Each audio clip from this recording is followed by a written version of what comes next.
it's not like we've really changed. It's that we have a new layer of the over proximity of all things, as Freud would call it, in his Civilization and Discontents, in which he warned of a possible future. We had ill-fitting prosthetics. It's really about how we have a bunch of stuff poisoning our time and our attention and our physical environment, and we keep having new stuff. But the more stuff we look at online, do we remember at the end of the day what we actually looked at? Are we ingesting more and still having the same amount of meaning in our life, or are we ingesting more and having less meaning?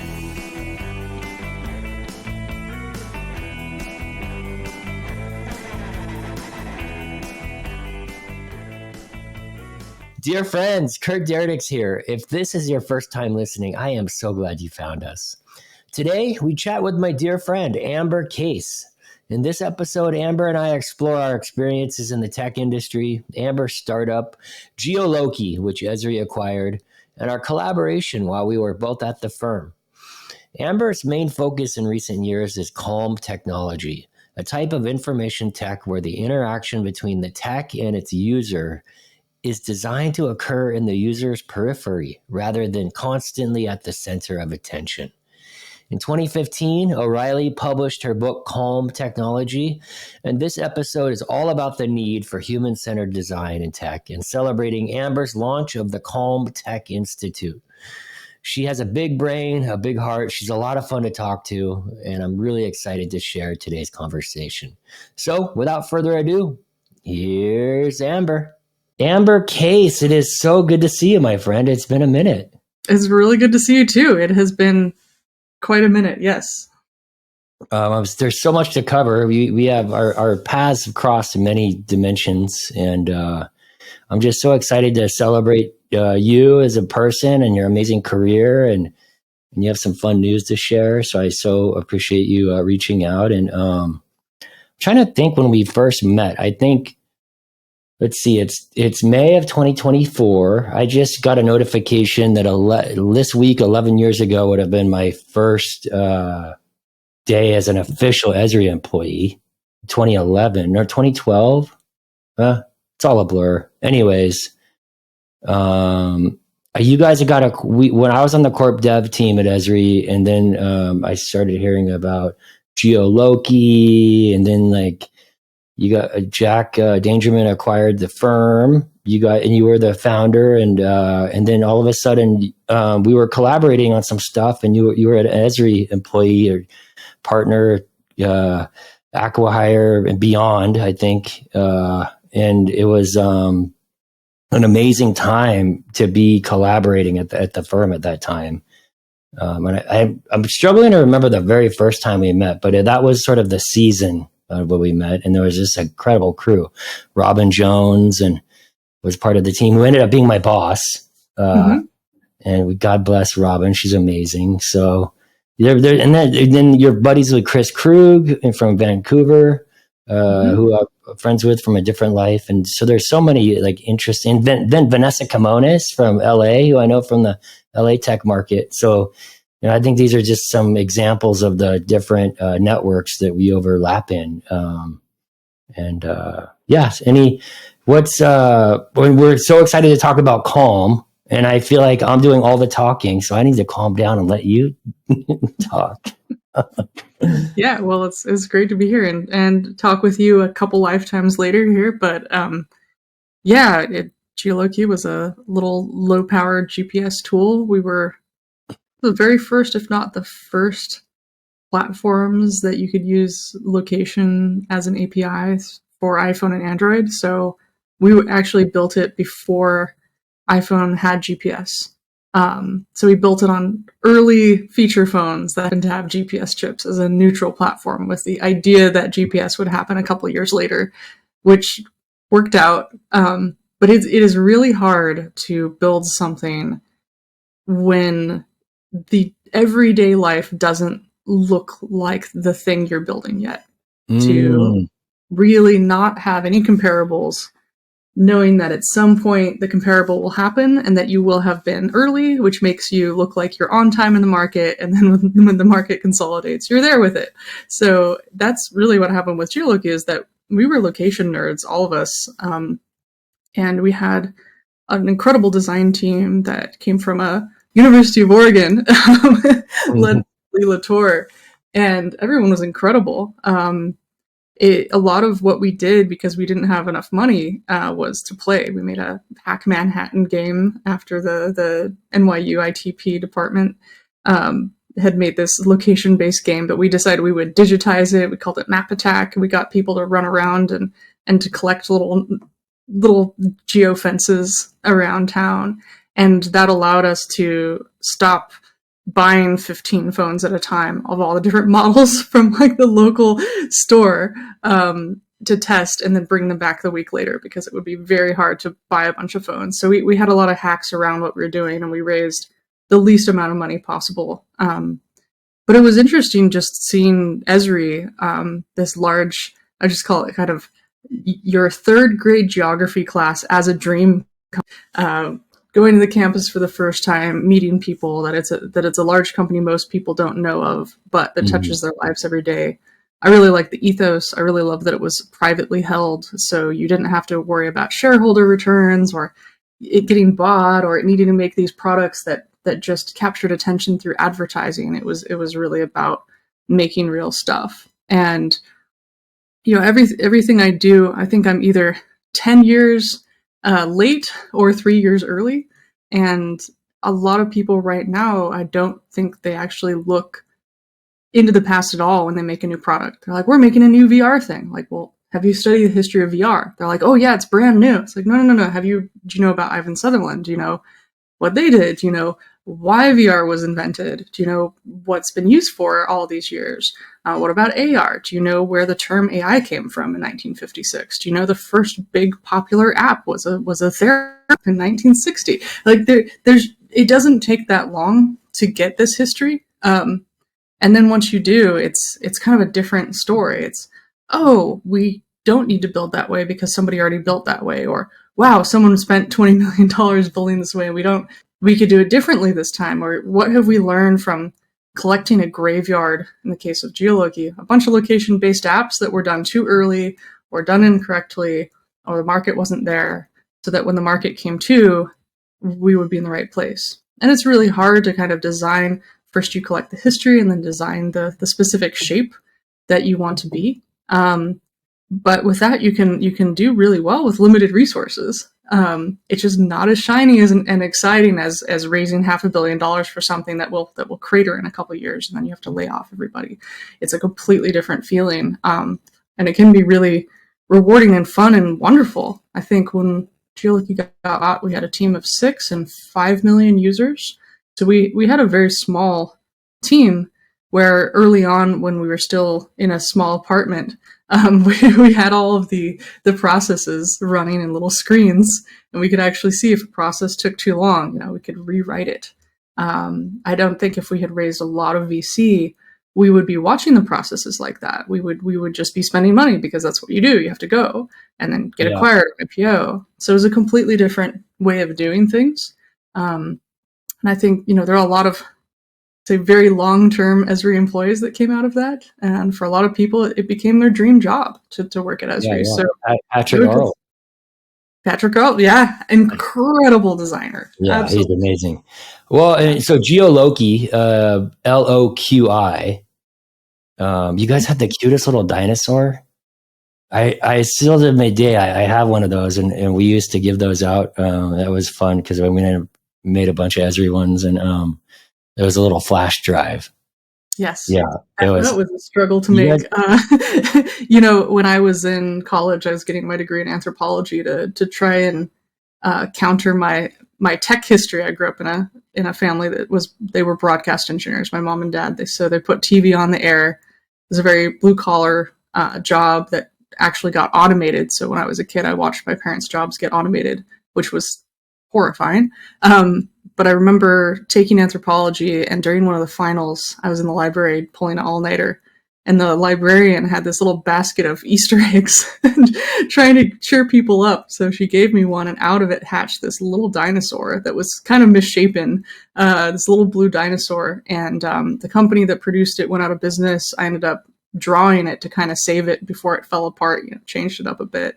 And then that became our mascot, where I thought, location is scary. Especially at that time, sharing your location, horrifying. Why would you do that? Privacy violation. How do you make a privacy first location based company, which is what we were doing?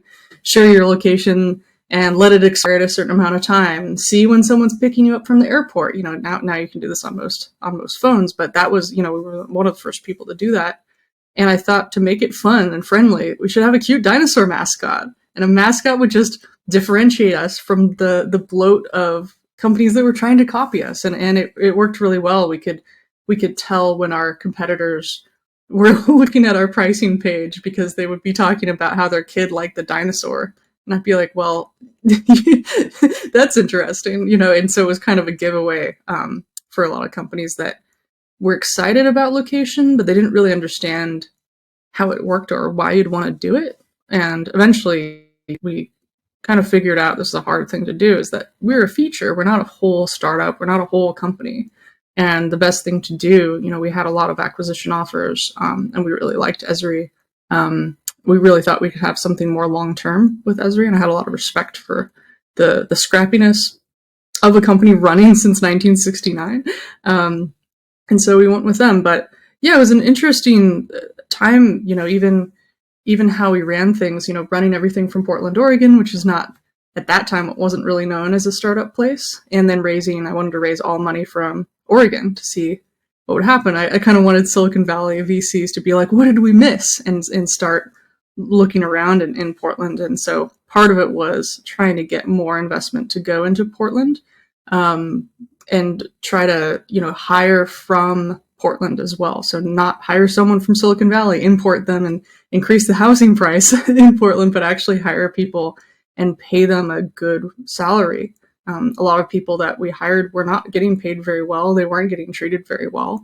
And we gave them something that was a little bit more meaningful. So there's a lot of things we were trying to do with that startup. And I think we did most of them. So it was good, but it was fast. It was like 2.5 years, and then we got bought. So a lot faster and a lot. Yeah. And then the Esri Portland office that they set up, Robin worked out of. So I actually got to spend quite a bit of time up there. And so I have you to thank, I guess, directly for, helping me to learn more about the awesome town of Portland. And I know our colleague Jim Young was in that office for a while, and it's such good memories. And, hearing you talk, it just reminds me just of how smart you are and how, interested you are. And it kind of gets back to, Jack Dangerman, Esri founder, has this wonderful saying around be interested, not interesting.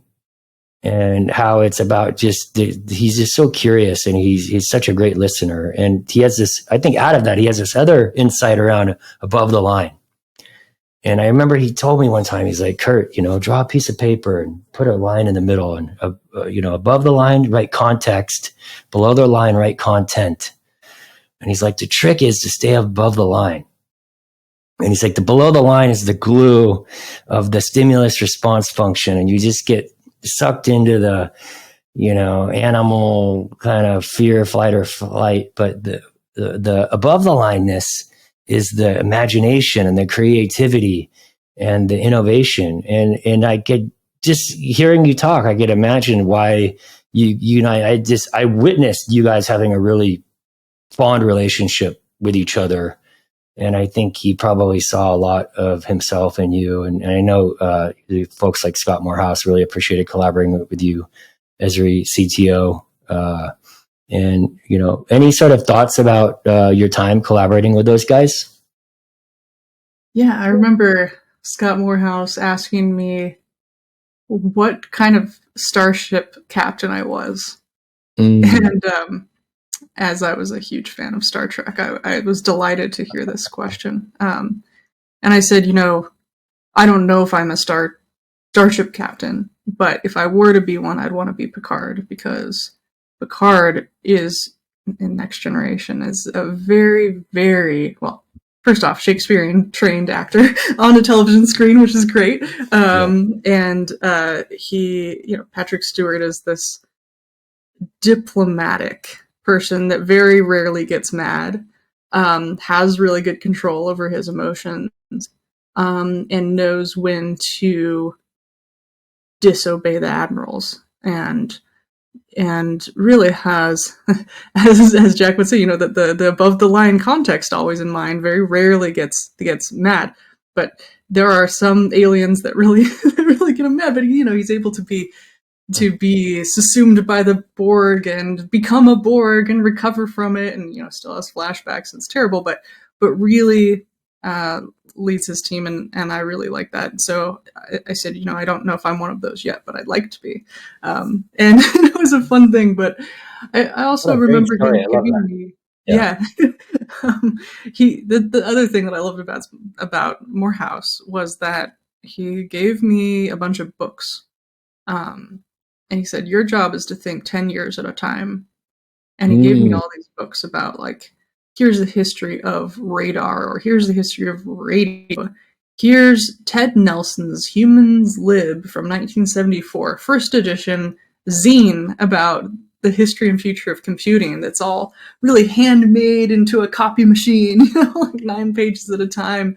And it was really good because, first off, I felt really weird about sitting in my office reading, when I had like one-on-ones to do and had to think about, how do we make sure that somebody gets deploy handling on this process so that, it's not stuck behind all the other products, all the daily stuff. How do we do this email campaign? How do we transition this? How do we sunset this campaign? Okay, fine. But I still have all the books that he gave me, and I'm now slowly working my way through them and saying, if you slow down a lot, there's actually not that much you need to do. And actually, when you do that, you're much more effective. And my first startup, which I haven't really talked about much. I did my first startup at 19. It was like a garage startup while I was still in college. And we moved really slowly because we wanted to make electric vehicle charging stations. And it was 2006. And we thought we were late to the market because there were already a bunch of them, but they were subsidized. So that was maybe hundreds of millions of dollars to make these charging stations.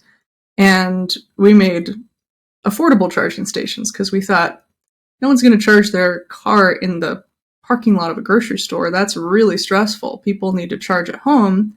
And if you don't have a home, but you have an apartment or a condo, how are you going to charge? So how do we make it really easy to get charging stations in these places? So in 2006, we were thinking differently from other people, and then the market changed, and now the company is large and there's installs everywhere. So it's an interesting thing to think about. Like, for me, I find myself really second guessing myself. And then, every once in a while I get these great people that, are very kind and tell me these things. I think another thing about, Jack Dangermond is that he said, problems are like aphids, they're born pregnant, because he grew up working on a nursery, a plant nursery. There's a really important thing to think about because, of course, I love plants and I filled the Portland office with plants. And one day there was a huge aphid infestation and I had to get a bunch of ladybugs, and then I had to get this like chrysanthemum extract, and then, that was toxic. And then the aphids went away and it was just terrible. But I saw that in almost everything. If you hire someone and something is off and it's going to cause crazier issues than you ever expected, like 10 times the amount of issues. And you spend your time just thinking about them, and then you have to get them out. And it was really hard. So it was like, slow down, hire very slowly, hire very carefully, and watch for the tiny problems. A little tiny thing can become the hugest thing, a big infestation. And it was very helpful. And I think just the charisma of Jack, just being able to explain, and I don't know how many people have told this, but when I was a kid and I was a weirdo and my parents were trying to figure out what to do with me because I'd get really depressed in the summer if I had nothing to do, they would look up various classes. And one of the classes they took me to, I believe I was 12 or 13, was a GIS summer class where we used Esri software. And I got to use the tapestry segmentation model for demographics. And I typed my address into the tapestry segmentation model. And I did not expect this, but it kind of, well, it told my economic future. It said, your economic strata is X, and you're going to make, the people in your neighborhood, in the future are going to make, 20 to 30K a year. They might not finish high school. Here's what it's like. The people just a street beyond me are making a lot of money, and they'll be doctors and lawyers. And then the street even further away was in, like, I later learned, the second wealthiest zip code in the United States. So I never understood kind of fourth dimensionally the idea that, like, I could see my economic future, and that if I knew about it, I could take steps to change it.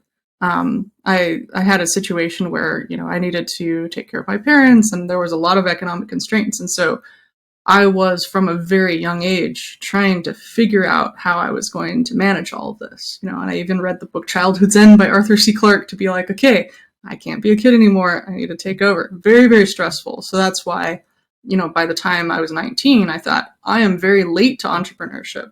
I haven't been doing startups like my friend did when he was 14. My comparables were like, you should have made $500,000 by 14 so that you can do your next thing. I was reading a lot of books from the 30s where, from the 1930s or even 1830s, where you'd already have your family business by like 18, because obviously laws were different and what you did was different, and you'd be working in your parents' shop by that time. And so I had a very warped understanding, and also didn't really consider time like now, where it's this year and these are the things happening. So I've always tried to think of things, 50, 100, 1,000 years at a time, comparables, where people are coming from. The norms can change really, really quickly.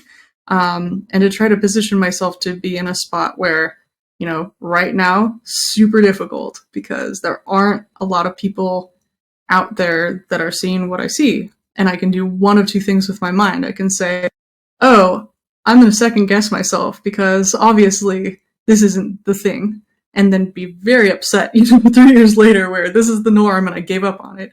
Or say, no, remember all the other times in that little spreadsheet you have where, like, you were right. You didn't second guess yourself, and you were there, even though it was temporarily super uncomfortable to have a narrative that wasn't exactly the thing that everybody cared about. It all worked out. Don't worry. Everything will catch up. You're good. Just relax and just keep going, because you have a little bit of a canary in the coal mine type situation for some of this tech. Trust yourself and keep going. Yeah, I love all this. And when you were describing the books that Scott Morehouse recommended, I got the chills, because he's recommended some stuff to me. And, I think this is a great example of that above the lineness with context. And you go far enough back, and, there's, the sort of arc of time is wild. And, I'm studying for CFA, Chartered Financial Analyst, and there's quite a bit of content in the curriculum about bias, much more than I would have thought. And how, like, as an investor, like, recency bias is such a challenge. We think that, it's like this yesterday, it's going to be like this tomorrow. Nassim Taleb, who I'm a big fan of, he wrote a book called Black Swan. He calls this the turkey problem.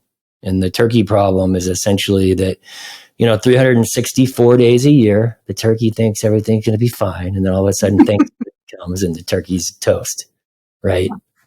And things do change. And I think we're in this time now. I just was having lunch with somebody. It has a lot of perspective.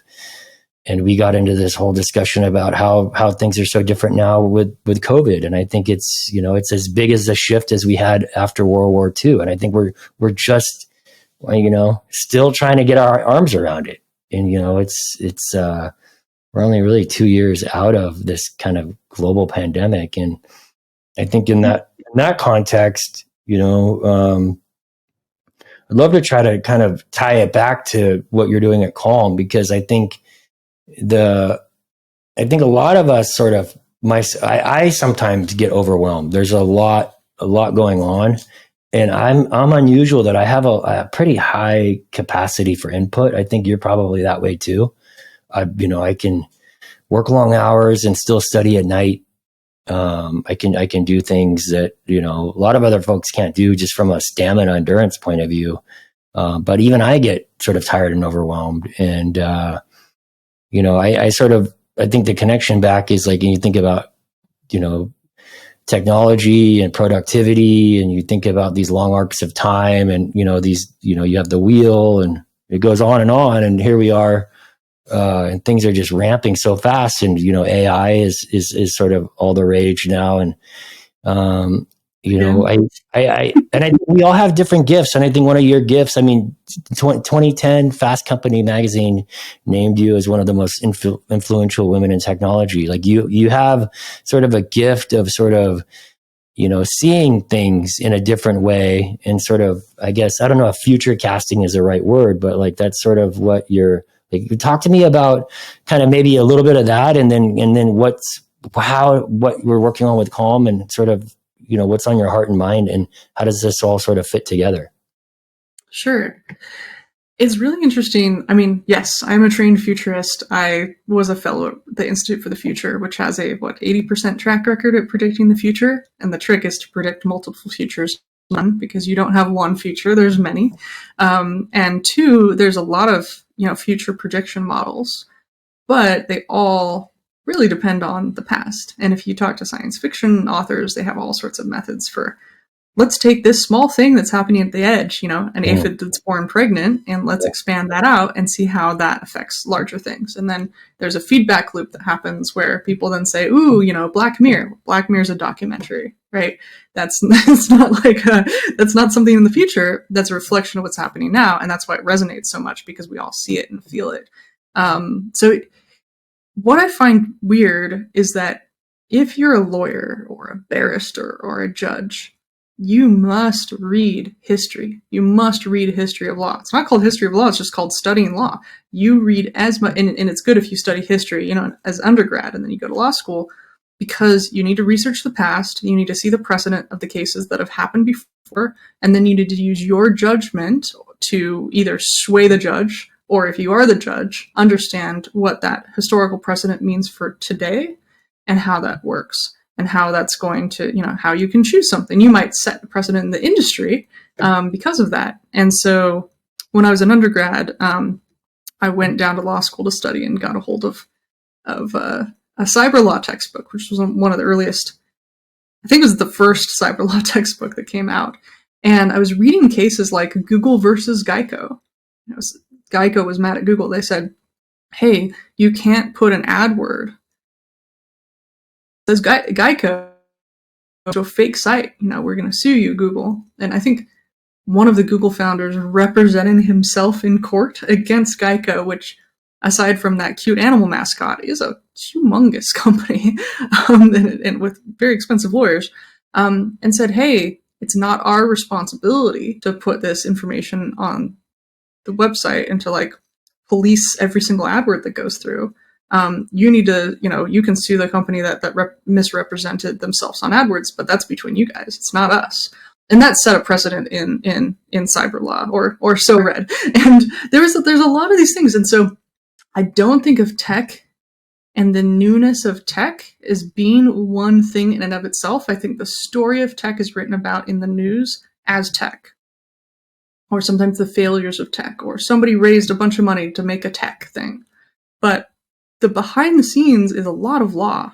And I was a fellow at the Berkman Klein Center for Internet Society at Harvard Law School because I was really interested in who are these people that created Creative Commons kind of as a joke, about how could we make something that's both human readable and law readable and machine readable.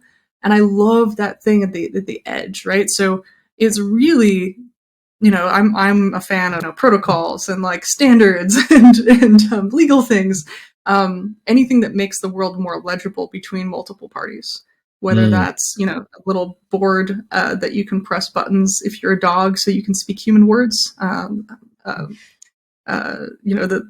person who's doing that. Hunger for Words online is a speech pathologist who worked with young kids and noticed that dogs have similar patterns and made these boards for dogs to talk. Like, these are interesting things that I think are really important to work on, like the kind of boundary softening. Like, here is an ocean and here's a beach. And when a hurricane comes in and there's a bunch of mangroves, the hurricane force is not so big. But if you have a bunch of concrete and a resort, then that force won't be abated. And so what I think about a lot is how really good futurists, quote unquote, are really about the past.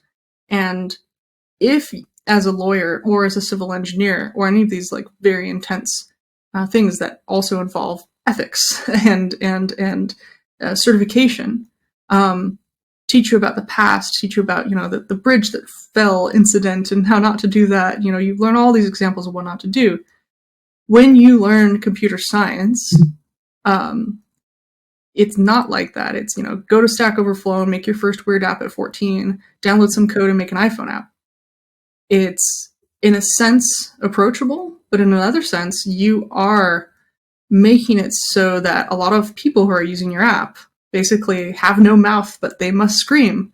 to quote the Harlan Ellison story, that, design is governance. And if you are making decisions for someone, as an early person, and you don't understand those ethics and you didn't get a degree and you didn't get that history, you're likely to make a bunch of stuff that's very temporary. It's just the same as like someone who went to learn in a printing press what it was like, why you have certain typography sizes, or someone who just learned Photoshop but didn't have any of that physical experience. Is a completely different thing.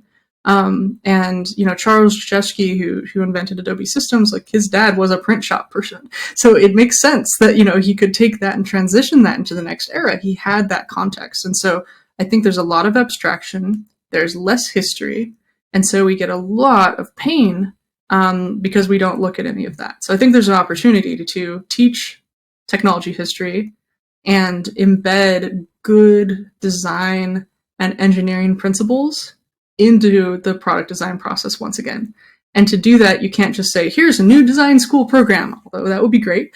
But what I've been trying to do since I wrote my thesis on mobile phones in 2007 when the iPhone came out, was look and see if there's any research papers that are so good that they read just like today, that nothing fundamentally has changed. And when I looked for them, I found Mark Weiser's early papers called Calm Technology. And he said that in the future, technology will be very, very cheap. It's expensive right now in the 90s.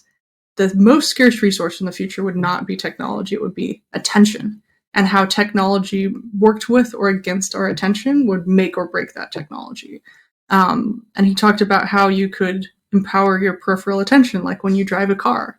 You're pressing a foot pedal. You don't have to look at the foot pedal to press it, yet it's giving you an affordance. You can glance up and back from a rear view window and get that context. And I think that's one of the hard things when people say calm technology or invisible technology. It's invisible when you use it. You focus on the task, not the tool. It's not invisible. It actually, you can have more information and have it be calming because you're informed and you can decide. So in a car, you use the information and then you steer and you make that decision.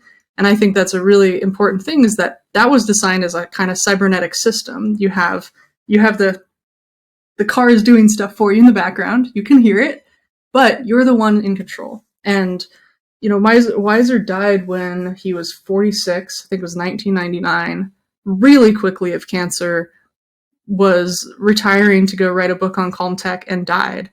And I waited around for a book to be written and nothing was written. And so in 2015, I wrote a book on calm tech, expanded this idea, tried to write some principles down, tried to bring back these concepts that I thought were so important and so clear and were lost. And I ended up going on book tour with that for 5 years until COVID hit. And then a bunch of people started asking, like, how do we put calm tech principles in our products? Is there a process? Is there a method? Some people ask for standards. How can we tell when a product is calm?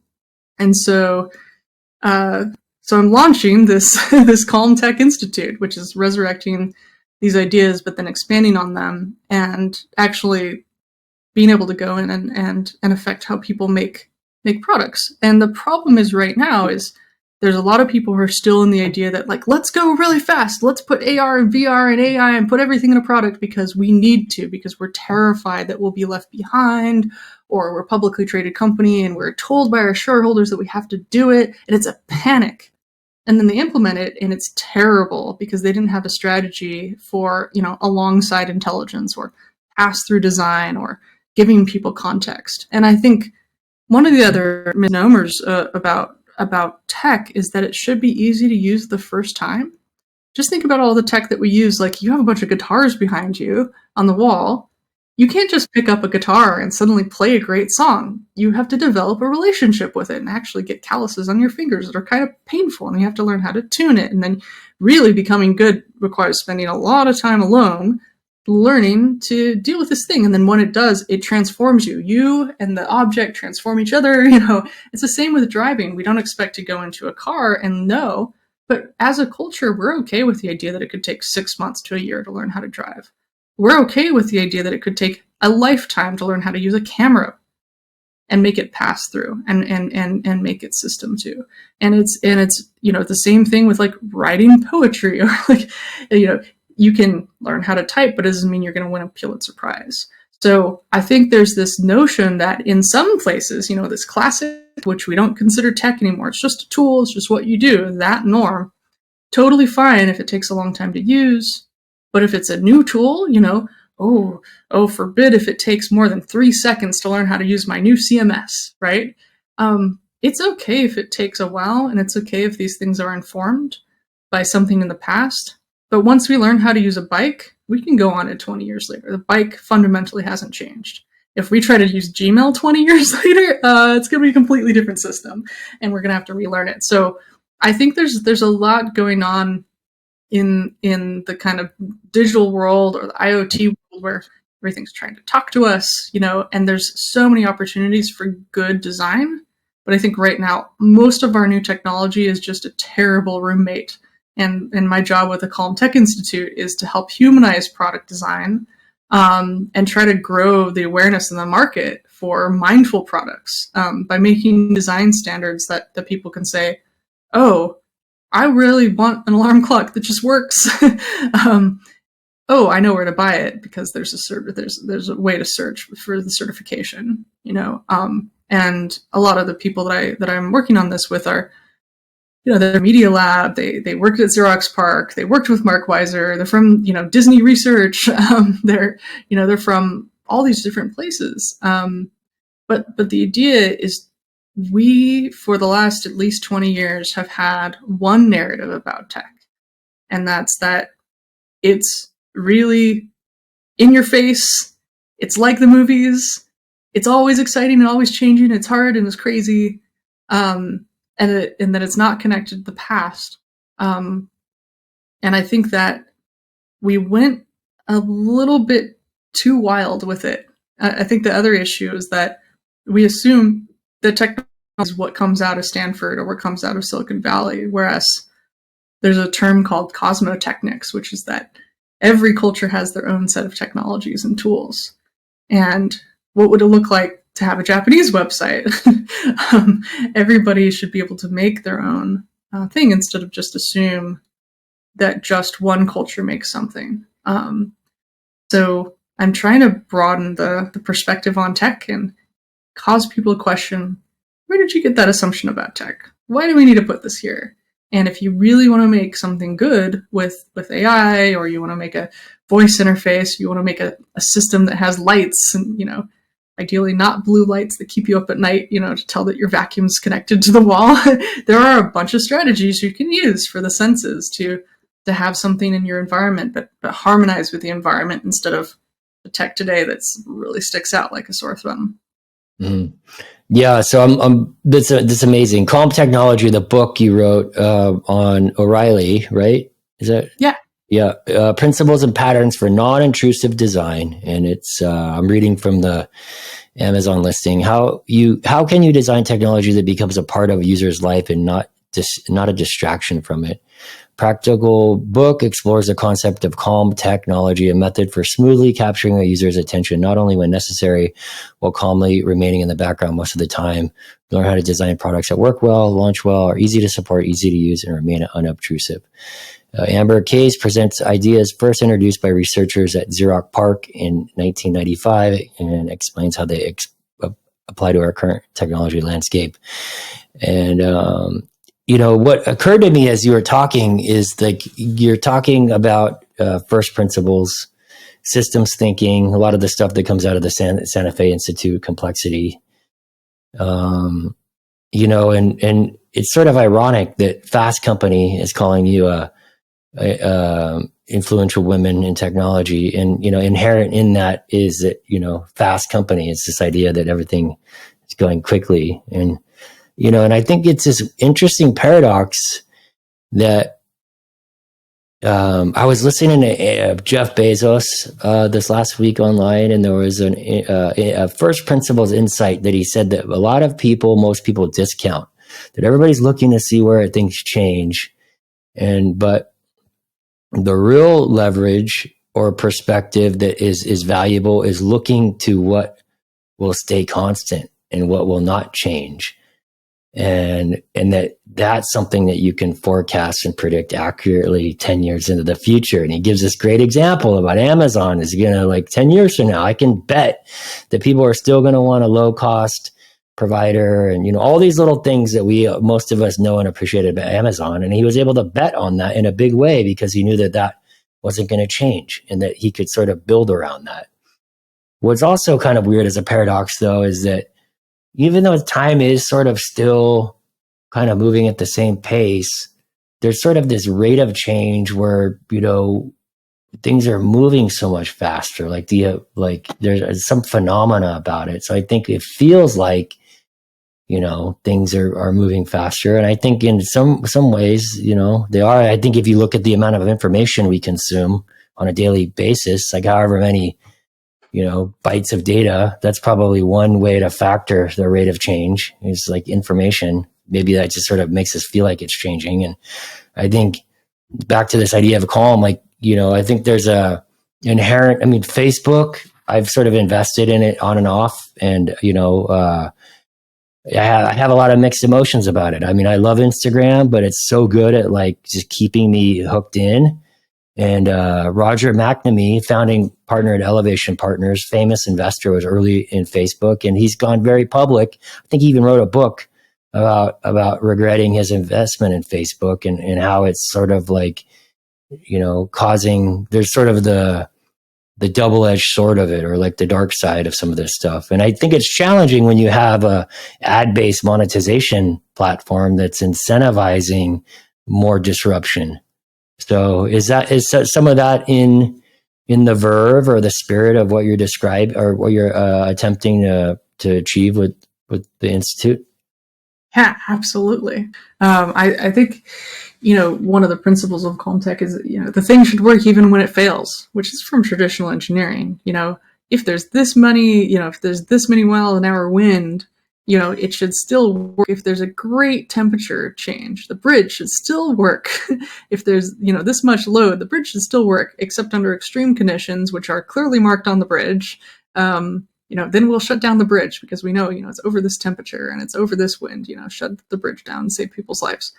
You don't really have that sort of guidance in software and IoT. You don't even map out a system usually as an entrepreneur. One of the examples I give is PetNet, an automated pet feeder. Their feeding schedule was run on a remote server. And when that server went down, pets were stranded and starved. And the engineers didn't say, they didn't say, okay, the first thing we need to do is make sure that when the power goes out, the server goes down, we need to have a local feeding schedule stored on the app or on the device locally. They're like, oh, that was in our roadmap.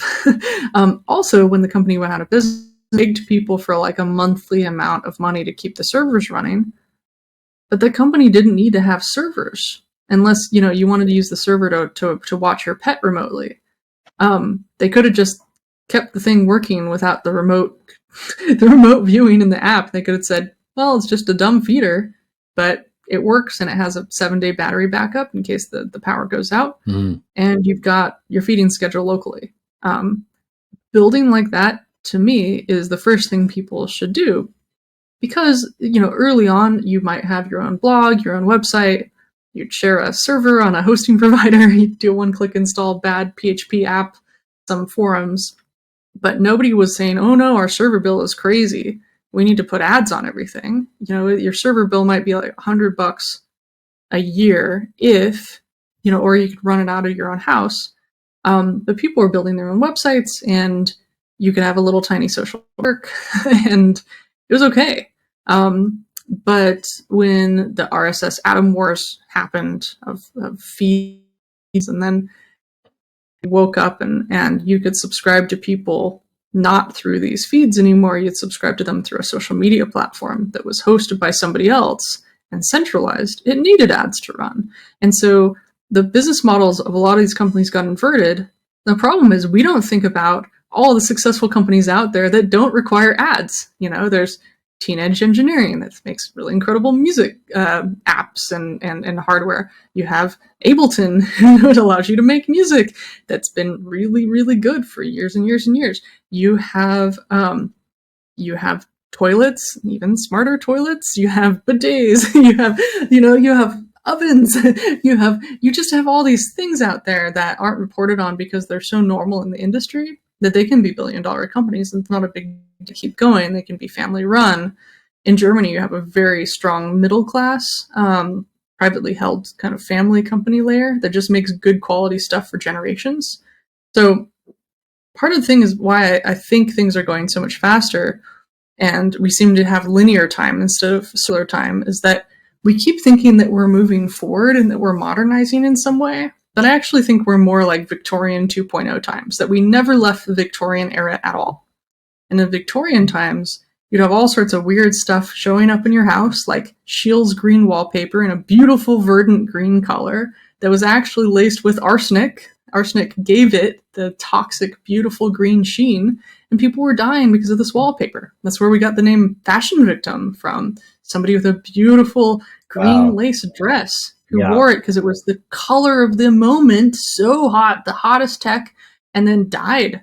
Men wearing beautiful little socks, like a green pattern on it, and having that burned into their feet. Now, the thing is, there were no real regulations around what you could use in your products at that time. And Morris, the wallpaper company that introduced that Scheele's green color, there were so many things killing people in the Victorian times that it took them years to actually phase out that wallpaper color. At the same time, people were using heavy metals and cadmium and lead and all of this stuff in all of these different materials and products.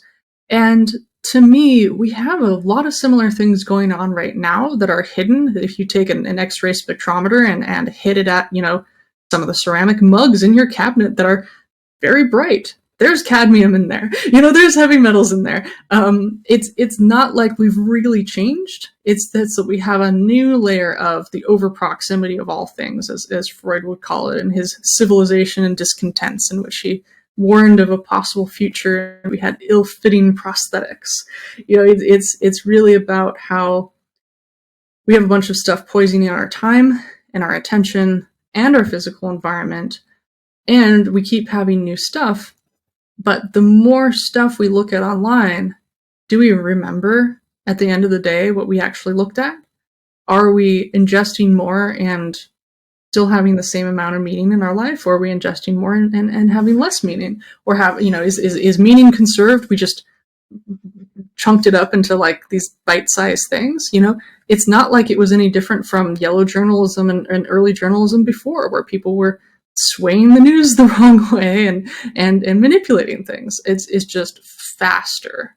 And so what I always thought about as a kid and, growing up in Denver, Colorado, we would often have indigenous communities come to our school and talk with us about time and history and land.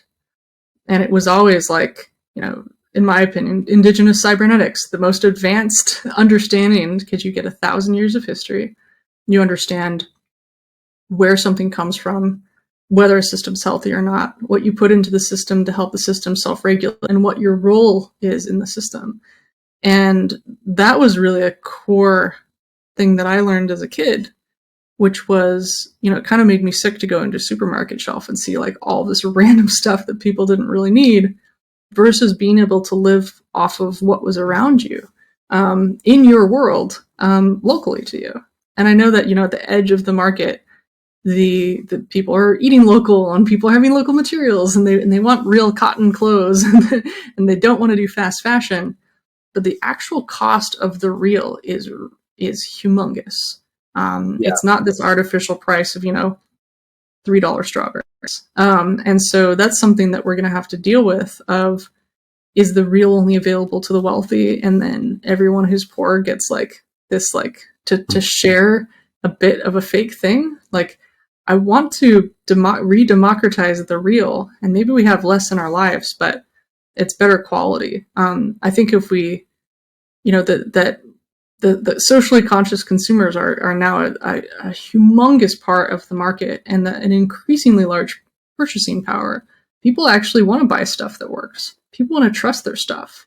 And we're so far gone in tech right now that we just expect it to break and expect it to be hard to use, but it doesn't have to be that way. It's not how it happens. Everything's disposable to the point where we're just, the earth, where it's just trashing it. I think this is sort of a existential expression of late stage capitalism to some degree.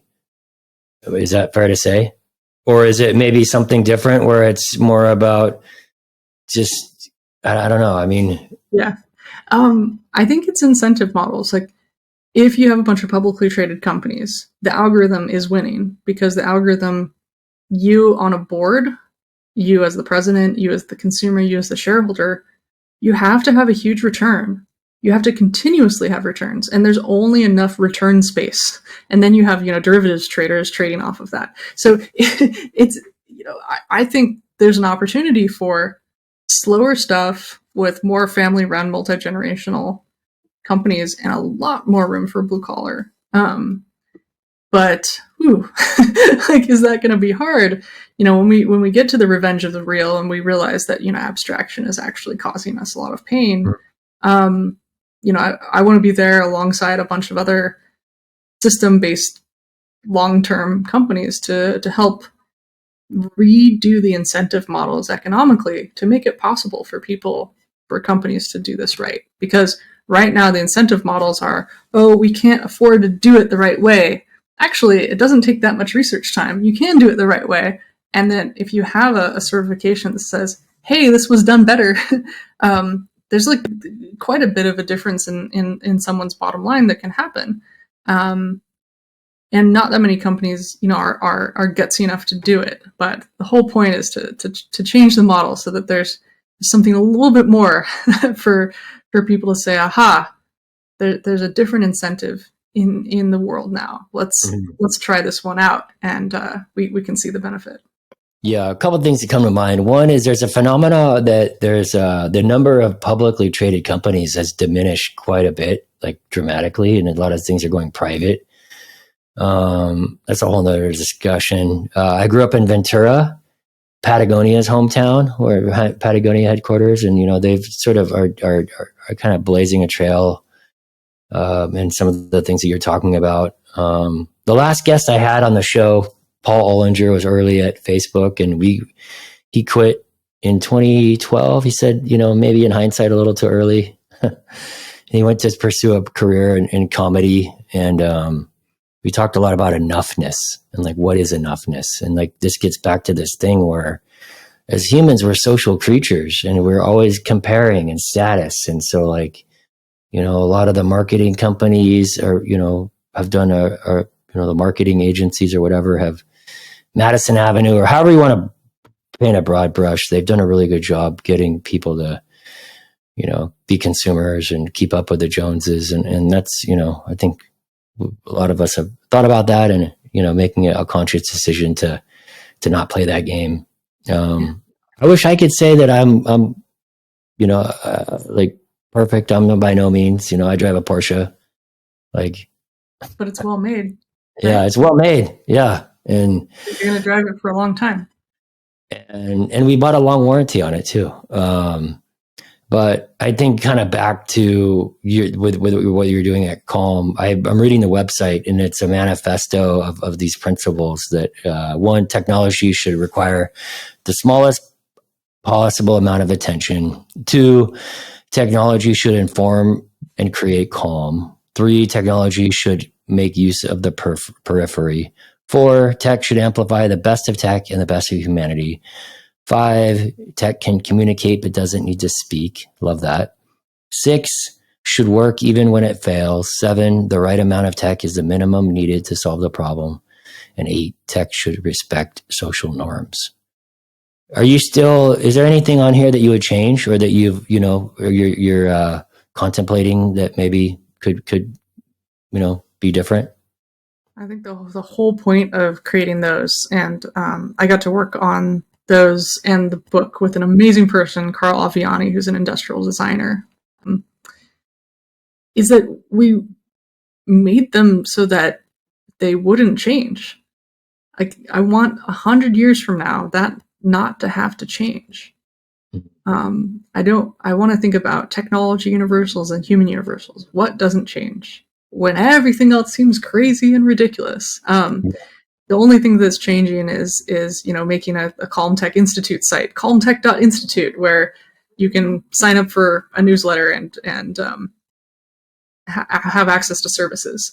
But the whole point of the Calm Tech website is to archive some of this early thought, provide people an easier way to bring the principles to their teams, and to educate people that they can think differently about technology without just assuming that it's the same stuff that's really cool from a movie. And I think that's the big thing. A lot of what we think about technology comes from magazines and movies, where you're expected to have something that is exciting and stimulating all the time, and blue light, because at one point in time, blue LEDs were the most expensive light you could buy. And so the blue became the color of the future, and now it's cheap, and now we still use blue in movies thinking it's the future. Try sleeping next to a giant bunch of blue LEDs. Not very fun.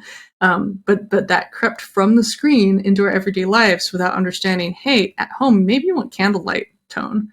Maybe you don't want 5600 Kelvin light. Maybe when you check into a Radisson Inn, you don't want to feel like you're on an examination table in a freaking hospital. Maybe you want to feel like you're at home, and that the lighting can be there to be in a warm enough spectrum to inform you of where you are and calm you. There's little tiny things that people can do, just changing the frequency, just changing the color of something, and saying, wait, did I put that thing there because it looked cool? Or did I put that thing there because it felt good? Yeah. And it gives people a sense of context and a sense of presence, and brings them back to being a human, versus taking away from being human and putting you on pause. And it's, a lot of it is about technology can be hospitable. You can build hospitality into these things, but hospitality does not necessarily feel like what a shiny ad for technology looks like. It feels like being offered a warm cookie at a DoubleTree. It's these little tiny human touches that people don't think of, that are added to the experience, that mean that you don't just, failure can be an opportunity. I think Zappos understood that people were afraid to buy shoes online because they would fail at buying shoes. So they made the experience of failure so good that people enjoyed failing at buying shoes online, and then they got bought by Amazon. There's so many ways to flip it, but when you're in panic mode, very, very difficult to design this way. And so, this is just trying to go at the edge of everything, counter to what everybody's saying right now. And to hopefully when people say, oh, we tried really hard to put all this random stuff in, that's unsustainable. What can we do? Eventually people will land at the Calm Tech Institute and say, help us do the minimum amount of thing to make things a little bit better, so that we can turn our ship and stop making random stuff that ends up in a landfill. What's the Institute's mechanism for making a sort of state change? Is it consulting? Are you like, how do you guys survive? Yeah. Well, there's a couple different ways. First, I give talks on calm tech, and I've been giving talks for years and years. And so, usually at the end of the talk, if you're smart, you put and if you want more, here's our institute. Here's our research group. Mhm. And I noticed that a lot of companies, a lot of really good speakers were saying like, "Hey, I'm teaching you about sensory design, and actually, you can bring sensory design to your company." I'm like, "Oh, I didn't know you could you could build something more." And the next thing is just design reviews. Any company can reach out and say, "Hey, can you make a scorecard for Yeah.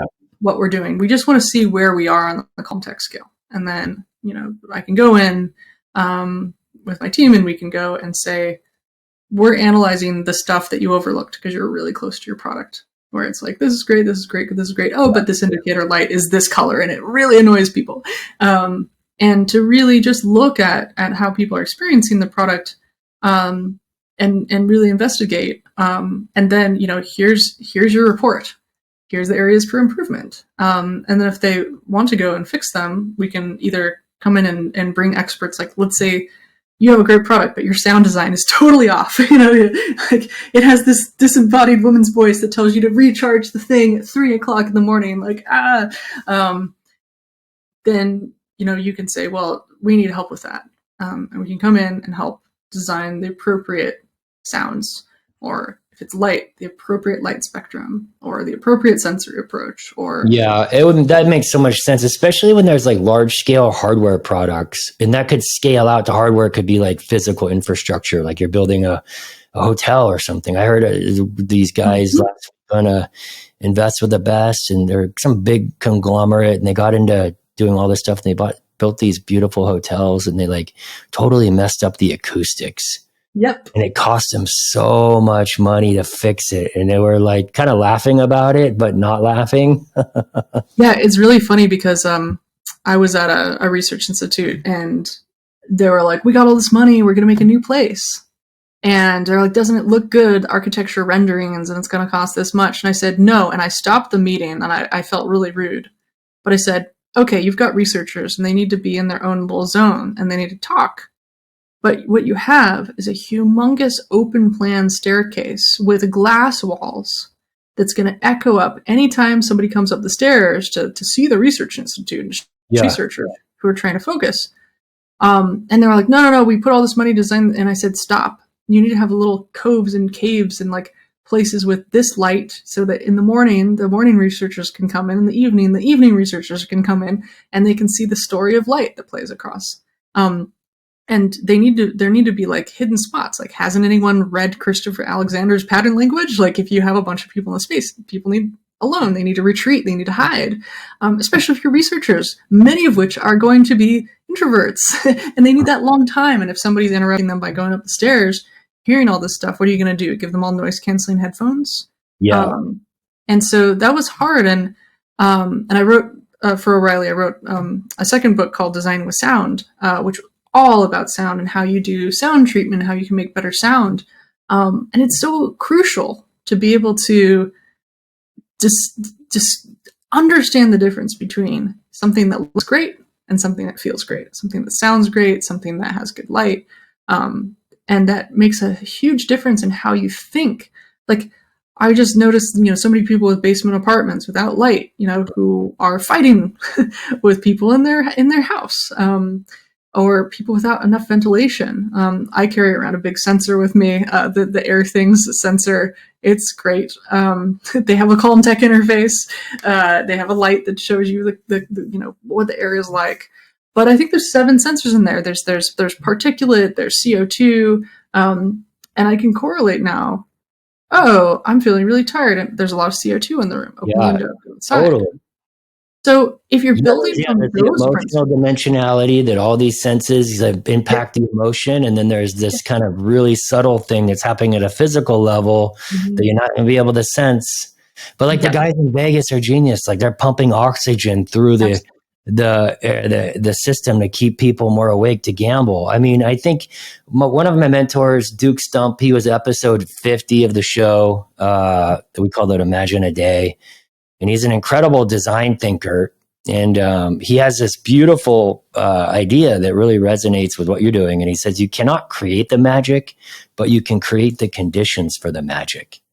And that's sort of what I feel like what you're up to is the calm is helping create those magic conditions. And I think in the context of tech, we often do think when tech is working well, it is magic because it's sort of there in the background. It's sort of like being unobtrusive and like a magic trick. Absolutely. And, Manu Chatterjee from Palm made this magic touch device where imagine if you go into your car and you just press your phone to the dashboard, it auto pairs. Mm-hmm. And then you're paired.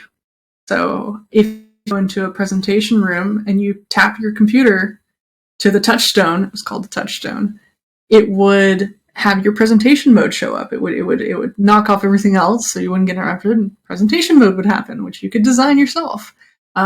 Or you tap your phone to a charging dock, you tap your phone to a stone, and it turns it into speaker mode.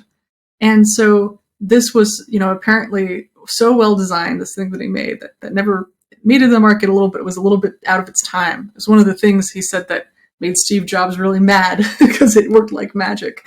And that design thinking, or just that process for coming up with a thing that's that well designed, that's that effortless. Mm-hmm. And then there are all these alternative design histories where we did have stuff that was that good and it didn't happen. It's super frustrating. Like, we need to be able to bring that sort of stuff back and to say, how did people come up with a design like that? Can we teach people that in schools? And can we change the narrative on what's cool? Because if what's cool right now is temporary stuff for VCs to invest in to make their fund back within the 10-year amount of time that they raise their money in, wouldn't it be great to have like long-term tech as like your heroes, and we can do this, it's narratives change fast, but somebody's got to be there at the forefront to start the wedge process of changing the narrative. And it's really hard to say like, oh, I want to do this. But somebody's got to do it, and it's fine. And it's getting there. Like, a lot of companies have adopted calm tech principles from Microsoft's latest Microsoft Windows 11. They used it for sound design. It's calm tech informed. I went and gave a workshop at Microsoft about calm tech.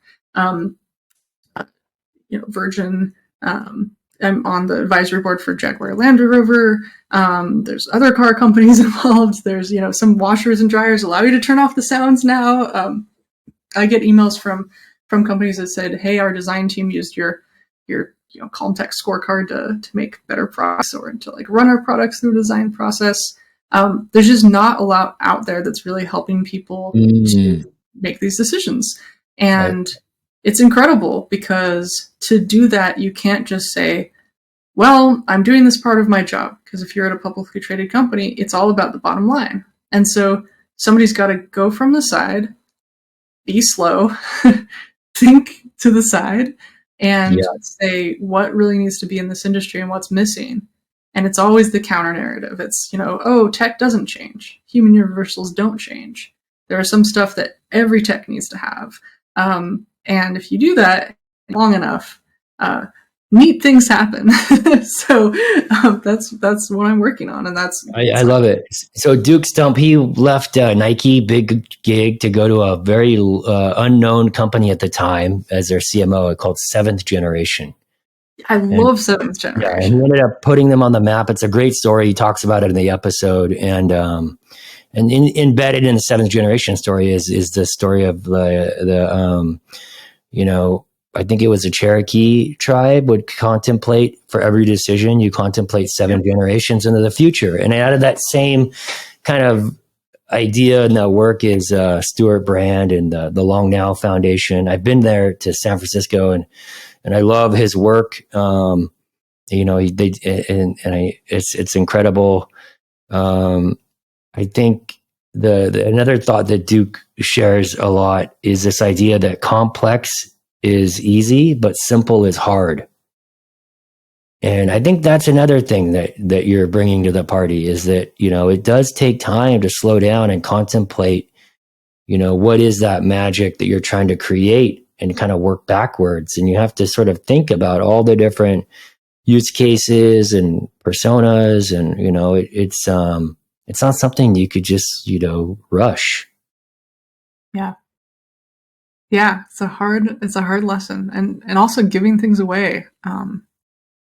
Yeah. Do more, which is all these inversions, Yeah. When people have sort of deadlines and, you have this linear time and you're working on a project deadline and you gotta, your career's on the line to hit the deadline. And I mean, it's any advice for what's a way that you can help people to slow down? I like that book, Derek Sivers, which is kind of like a hell yeah or no. it's the creator of CD Baby, which was he's a genius legend. Yeah, it's really interesting because this book is it's either hell yeah or hell no, and it's like basically that makes it easier for you to say no to stuff so that you're not taking it on, right? Bingo. So you see a lot of people do this where they get really excited about a project and then they don't do anything about it. Where it's like, it turns out any project you do, whether it's so exciting or not, is going to take the same amount of, yeah, I'm good. And plus it's good to get a little more of this out. And, okay, it's I think the thing that people forget, and maybe, one of the things that Jack Dangermond told me when I was heading out of Esri, which was very hard, which was whatever you do, whether it's your taxes or plants or any sort of boring task, you think in your head, rearrange it so it's the most exciting thing ever, the most exciting thing you've ever done. And then everything becomes wonderful. That it's so arbitrary, as a kid when you're in class and all the excitement of every day, wow. And then suddenly everything is boring. It's a total artificial thing in your head. So I think, one of the things I learned was I got the email configuration wrong on an email account that I had. And I didn't get email for a whole summer. So when I found the email again, there were a lot of conference invites that I missed. But because I was like, I just am not an in-demand speaker anymore. There's no conference invites. I book out, the whole next year, a year in advance, and like, oh no. But I had a great summer. I took the summer off, and I always have a reserve as an independent person to make sure that I'm okay, which I think everyone should have. The idea of if you are only eating Uber Eats and you're too stressed and like you're afraid to say no at work and you don't understand how to do the real stuff or the not real stuff, like reconsider. Like I think in the Derek Sivers book it's all about like you can say no and use your time better. And actually the people that do that like have more life at their job. That people, I see people, they get a promotion and they work twice as hard and then they get fired. Like my dad, he got a promotion and then he died. And it sucked because he didn't know how to prioritize his work. And actually the best, some of the best people I know at their jobs, so let's just say like Robin Jones, love Robin Jones, they have a whole lot of stuff going on in their life that isn't their work. Mm-hmm. But when they go to work, they are so incredibly effective. But they also have all these hobbies and they're athletic. You're moving and you're doing these things. You have stuff. It's like Robin is an incredible human. Was my COO, was originally a biz dev person and COO. Even part-time, she was so effective and just so smart because she knew how to prioritize. She knew how to communicate. And when I wasn't doing a good job as a CEO at 24, 25, she sat me down. She said, if you don't let me do my job, I'm going to leave. And I said, oh, I didn't understand it was like that. Thanks for letting me know. And I think like later I promoted her. I was just like, heck yeah. Right. So I think when you're stuck in that trap and you think, oh, if I do this, like something bad's going to happen. Like I always have backup plans and, I would never quit my job and do a startup. I would do the startup on the side to see if there was real money while I had another thing going on. And if I loved doing that startup because it was so much fun, I looked forward to it, wasn't a drain, it gave me life and like all the little tedious stuff I made fun, then, and we had customers, then it was like, okay, we can quit our jobs and now we can work on Geoloqi now, and it was never this, we're gonna, I'm gonna write the next great American novel. If you actually look at a lot of people who've written something amazing, they have some like finance job and they just wake up at 5 a.m, write for 2 hours and go to their job and come home. Like the secret pocket of time that suddenly they're thinking all day about, ooh, what am I going to write in my secret pocket of time? So I think it's a lot different from what people think, that like, especially in the United States, that you need to be busier to be more successful. You actually need to know how to prioritize time and like slow down. It's very counterintuitive and very scary to do that. And it's not about these big shocks. It's not like you have to rehearse it while you're having the job and have a backup plan. Because if you don't, it's not like you can just change your life in an instant. I mean, you could by quitting your job and then like meandering around panicking. But it's more about how long does it take to make a new habit part of you, and how can you rehearse it in safe ways to get used to the new thing, so that you can change your life and how you approach stuff. And for a lot of people, I was just interviewing someone who is a big consultant and did all this finance stuff, and then was like, this sucks, and like left and meditated and surfed and ended up doing like money management and cottage industry.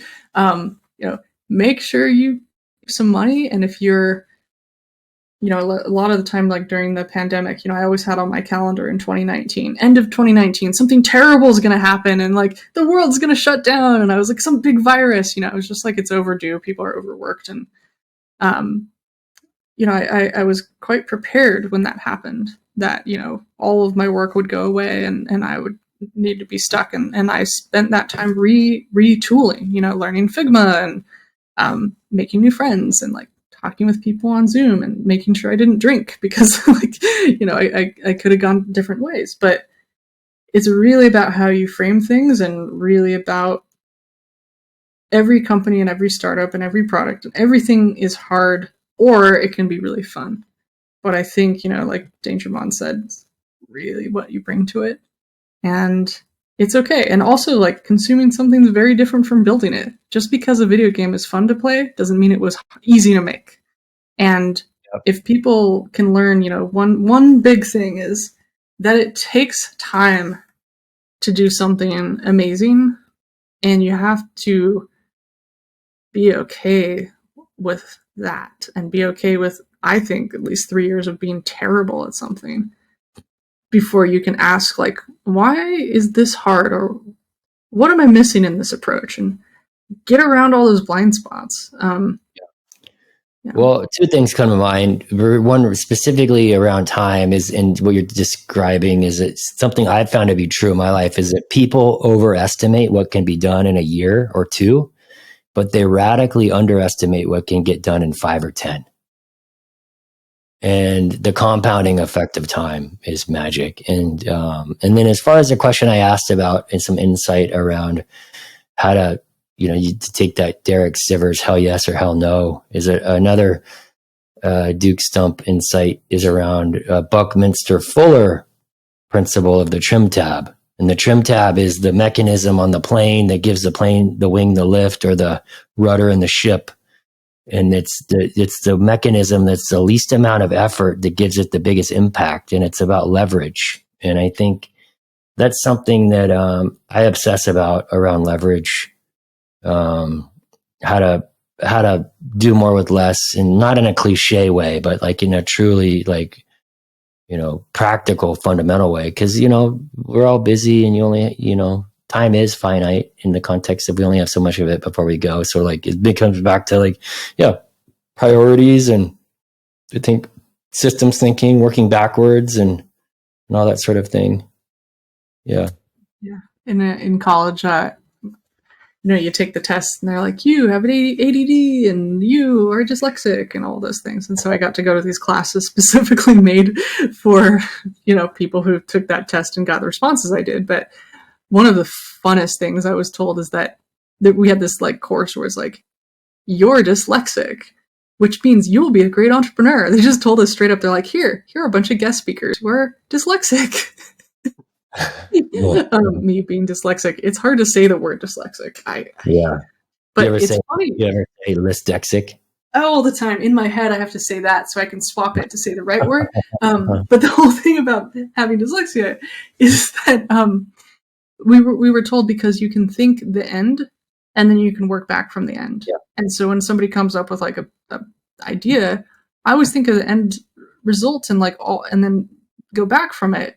And I always thought that's exactly how everybody thought. I didn't think people thought linearly. Now it makes it really hard to write a paper, but like, if I were to write a mystery novel, it'll probably be a little bit more fun. But I also read the mystery novel backwards. Like I want to read the end first so I can see how they get there, which is terrible. But for me, it ends up being really useful. And the concept you're talking about, the trim tab, it's like if you were to go into a hotel, rank it from a calm tech perspective, and then say, here's the minimum amount of movement you need on the light spectrum to improve the experience. Add this texture here at this.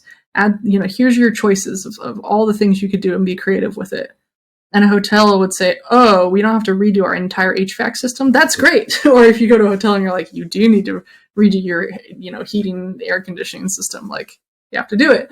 But, it is that thing of, there's the trim tab in the airplane, and there's also like that, the kind of dynamic equilibrium of the airplane wing, that there's these equations in that wing that say we can handle turbulence, and there's enough excess in that there's a lot of turbulence you can handle, and the airplane's not going to crash, and then it's a really safe place to be.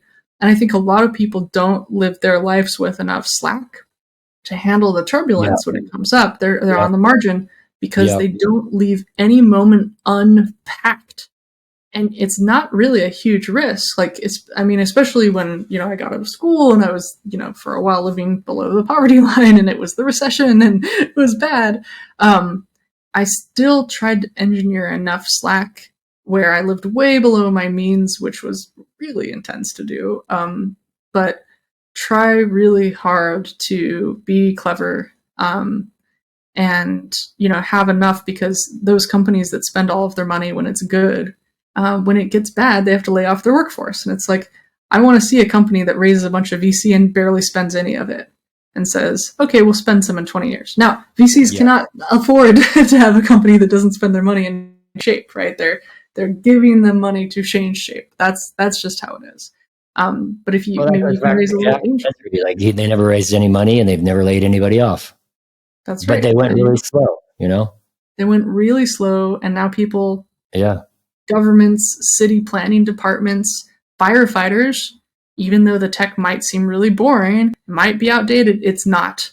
It's the same tech that you used 20 years ago to fight a fire, to deploy your firefighters, to do your drive time polygons for your delivery for a fridge. I mean, it is classic. And I have so much respect for a classic company, even after everyone says, well, it's not shiny, it doesn't have, this and this yet, that it's consistent and that you could actually have a lifetime career there if you wanted to, and not starve, and not worry about, when there's a recession, maybe the executives get paid a little bit less. But that whole company was the ethos of having slack. And I have respect for that. And, okay, it's not open source and it's not this and this and this, but it also doesn't suffer the governance around some of those things.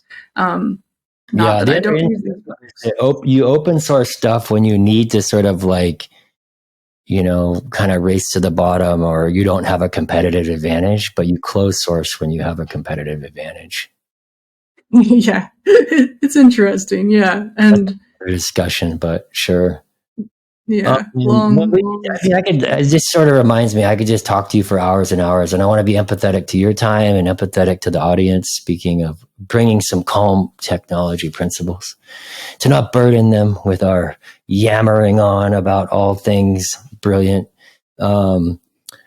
Is there any, if folks want to get more in touch with what you're doing, what's a good mechanism for that? Sure. You can go to calmtech.institute, which is the new Calmtech Institute website. You can also go to calmtech.com, which has the original papers. Yeah. You can follow me on X at Case Organic, or go to caseorganic.com. Or honestly, LinkedIn. I try to enjoy the world's most boring social network because it's a fun place to be if you get your feed right. So LinkedIn's fun. I'm going to be doing a 30 days of calm tech where I take all of the invisible stuff like doorknobs and windows that are passed through technologies where you focus on the view and not the window, or the view through your glasses and not your glasses, and put them into little posts so that people can start to see more in their life about the invisible stuff that they've lived alongside that's been very well designed and is classic, so that they can bring that into how they design products themselves. So that'll be all over Instagram and X and LinkedIn. So I'm just Case Organic there if you want to follow along.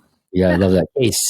CASE, Case Organic, as an Amber Case, the legend. One little final question. I love music. If you could have any band, artist, singer, songwriter, rapper, play any venue in the world, past, present, or future, who would it be and where? Anything come to mind? That's interesting. I'm having fun answering these because I have this sort of fantasy that one day there'll be some tech that I can go back to all the episodes and give people their little fantasy in a augmented reality show, feed it back. I think the best possibly might be like Schumann or like Beethoven or like Litz. Any of those, like, when there was Litz mania, where it's like, oh my gosh, people are going crazy. They're having a panic attack about how cool this musician is. Early classical music, when it was the arms race between countries and a way to show off, Bach and all these people and these child prodigies. I would love to be there, right as the piano showed up from the harpsichord, where you could like pound on it different ways and it would have like all these amazing tones, more than a harpsichord, which only had one. I would love to be there, sitting there with everybody going absolutely nuts about classical music, because it's so funny. You listen to it on the radio and it's like, it's calming music. I'm like, are you kidding? Yeah. This stuff was nuts. It was encoded in all sorts of things. I would love that. At your time, it was the most contemporary music. It was, revolutionary. And think about that instrument design, how complex of, making a pass-through object that takes years to learn, and families that, were teaching their kid that for, and composing this music and the mathematics and how it was all intertwined, and how at that point nature wasn't as separate from humanity, or there wasn't like arts and sciences. It was all the same thing. And I think that was a really interesting period of time. I'm a noise musician, so like I like to mess with all those things and twist them around and put them in weird rooms and and do all sorts of weird stuff with them. But I grew up on classic. My dad hand-built speakers so we could have fancy speakers when he couldn't afford them, and I listened to all this classical music as if I were in the room with the people that played it. It was amazing. And sat under my mom's piano when she played the piano. So for me, it's that's the kind of stuff that's exciting. The people who are basically like soccer players at the top of their game, and they're playing violins, on the piano. Whoa, amazing. Well, in classic Amber Case style, she drops a mic, gives us the best answer I've had in 62 or 63 episodes of the Curdy D Show on the infamous music question. So congratulations to you, Amber, for being so amazing, so entertaining and informative and amazing. Did I say amazing twice? And inspiring. What you're doing is really important work. I'm really glad to hear the impact it's making, and it sounds like you're just getting started. Thank you so much for having me, and hope you enjoy the rest of your night. And I can't wait to have you come back on and talk more about what you're learning with this work with Calm. So thank you again. Thank you.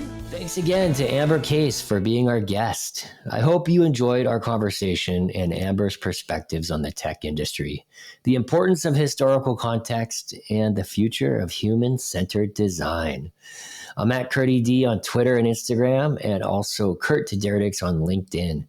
If this content moved you, please do give us a rating and review. And until next time, Curdy D loves you.